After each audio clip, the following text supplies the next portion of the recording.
The latest on the Aaron Hernandez murder trial. No testimony today. There was still some action, though, Gene. Both sides sparred over the admissibility of evidence. Adam Bagney has a story from Fall River.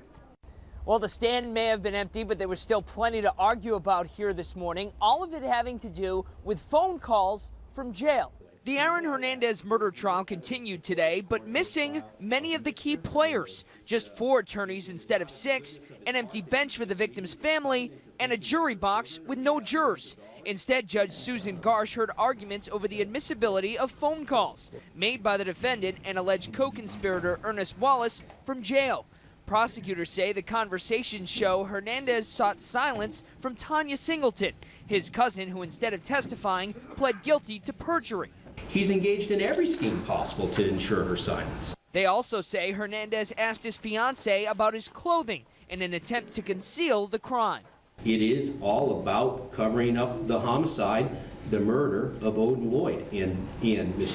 Jenkins is involved in that, Ms. Singleton is involved in that, and Mr. Hernandez is obviously involved in that.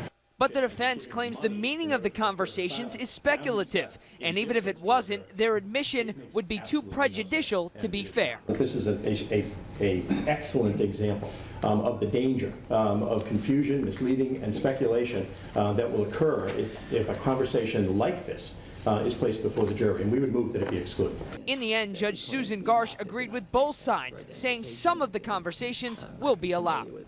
And one other note, the man Hernandez allegedly shot in the face, Alexander Bradley, could testify as soon as next week, but he'll have to talk to the judge before he speaks to the jurors.